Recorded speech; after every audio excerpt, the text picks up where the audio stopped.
Technology in itself is not the answer, it's what you do with it. Facebook has 200 million users these days. And they're very aggressively looking after businesses as a way to create connection. Most businesses today have to face with a workforce that is the most diverse than it has ever been. What we see Gen Xers, boomers, as just a tool.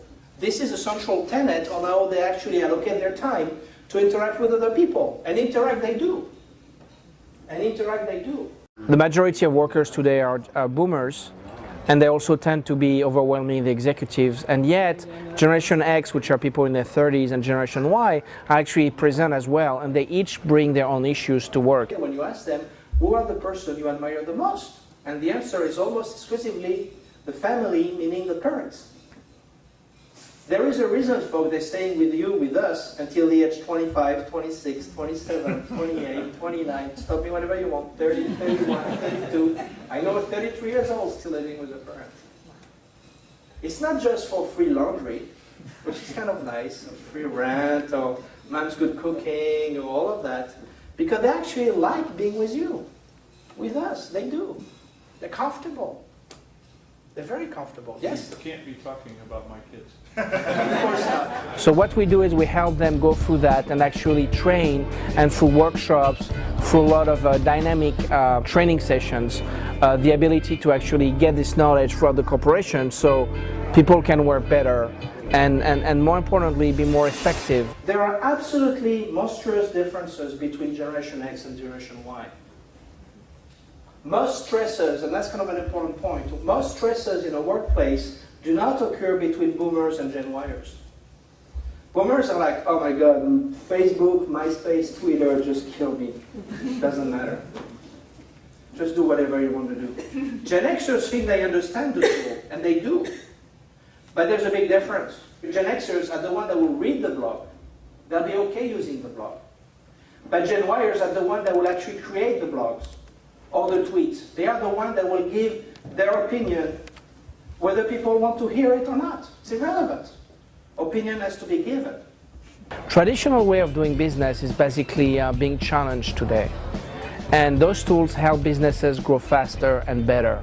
They just need to be very, very worried about the success of the day, the soup du jour. You have to really stay with tried and true techniques, and that's kind of what we help bring to the balance.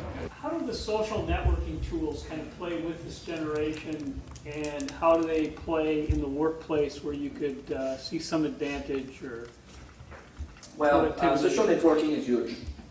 There's no question about it. It's really getting mainstream now.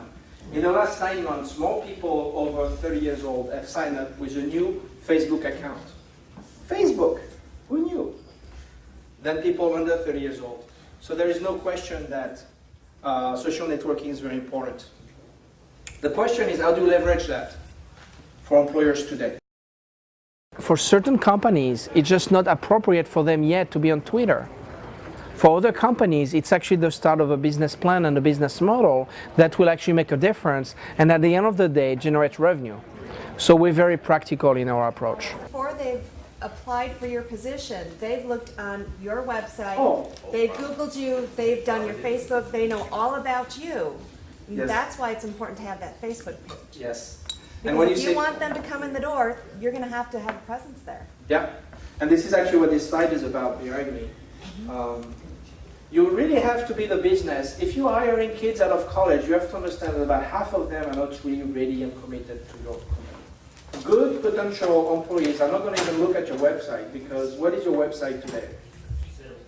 Exactly. So, anything wrong about your company on your website? I don't think so. So therefore, they're not going to think it's very accurate.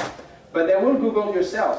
There's a website called Twilio, which actually look for your company, and every time somebody tweets about your company, you will know about it. And that's really nice, because the tweeting experience, which is limited to 140 characters, most people are very direct about it. You will not know who said what. This is not Big Brother. But you will know what is how your company is perceived online. Every company should have a Facebook page. It's very likely that in 3 to 5 years, the typical web page is going to be replaced by a Facebook-like, where company will be able to actually create this page by themselves and interact with their audience. There's a website called glassdoor.com, which employees use to rate their employers. And it's important that you do that research first, so you can clean up your online act to make sure that your company is attractive to potential hiring. It's maddening when you think about it, because what you need to do before was just sending out an ad and people will respond. Well, now you have to do a little bit more than that. As far as 6 months ago, Visa created a business network on Facebook. That gives you idea that this is really a network that is gaining grounds. Not just for the novelty that has been wearing off, but as a new way for people to interact with each other. The next generation, we don't know that yet. It's not yet to be named. I'll send you, I'll tweet you when it happens.